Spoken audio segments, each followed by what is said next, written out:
at a time like this, you want to be surrounded by your loved ones, don't you? And you can't. In those times of need is when you need the most people around you, and actually at the moment it's totally the opposite. My initial gut instinct was, hell yes, a couple of months off work. I quite enjoyed the lockdown. I liked it. I mean, not very often you get to spend a lot of time at home, more time exercising. I lost, 3.5, nearly 4 stone from the very first lockdown. Obviously, less time at work, less time in the office, so less stress, and saving more money than you ever would with obviously the furlough scheme. Yeah, I think I beat lockdown, and I'm quite happy about it. The first part of the lockdown I really enjoyed. I think we're never going to get that time again. We're never going to have that time to just spend at home doing whatever. Really enjoyed it, loved having the time off. That was all good until I fell pregnant, and then it became a really scary situation for me. I am a first-time mum, so this is my first time being pregnant. I ended up having to go online and have a Zoom call for my sort of first GP consultation, and at that point was actually told that they thought that I had had a miscarriage, which was devastating news, which you're told over a Zoom call by a stranger that you've never met before. And then I was under the early pregnancy unit because I did have some complications, and that was all by myself. I had to visit the hospital by myself, and Kieran wasn't there, which is scary anyway when you've got your partner with you, but when you're by yourself being told these scary things, it was quite daunting. I think it was a toss-up between, for me, my nan turned 80 in that first lockdown. So last May, she turned 80, and that was so difficult because all we want to do for our family is to protect them.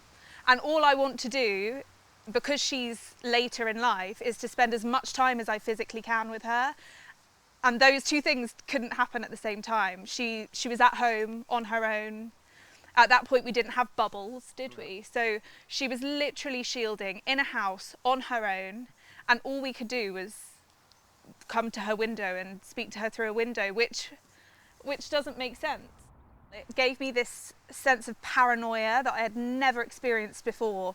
I didn't want her letters being delivered. I didn't want anything getting into her house that was going to possibly, you could see these people in Italy dying, couldn't you? These old people that were having their lives taken away. I just panicked so much.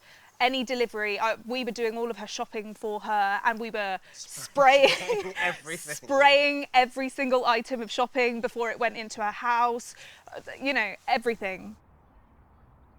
First lockdown, I wasn't able to see my daughter, who's 12 now. She turned 11 in the very first lockdown, and just had her 12th birthday a couple of weeks ago. But it's the first time since she was born that I've gone more than a week or two without seeing her. So it was very scary. And then obviously, we were able to meet back up, and she was able to come over and things like that. But then obviously there was a second lockdown, and then a third lockdown. And the third lockdown, her mother, I think, even got a little bit scared that she wouldn't let her come to London. They obviously don't live in London, but she wouldn't let her come to London because the new strain that was coming out, and the rate of infection in London was greater than obviously where they were. The most difficult part was trying to explain to her why she couldn't come.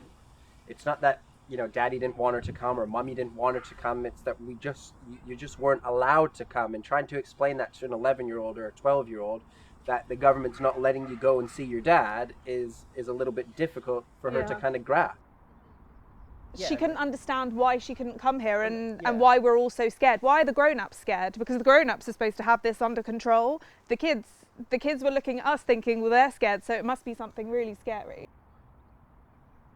You can have a difference of opinion, and I've never seen any more a divisive subject than this. I thought Brexit was divisive. This, I think, has been more divisive in terms of you've got the vaccination question, you've got, is the virus real? Is it a government a government thing? Do they want us all to wear masks as an element of control, or do they want us to be safe?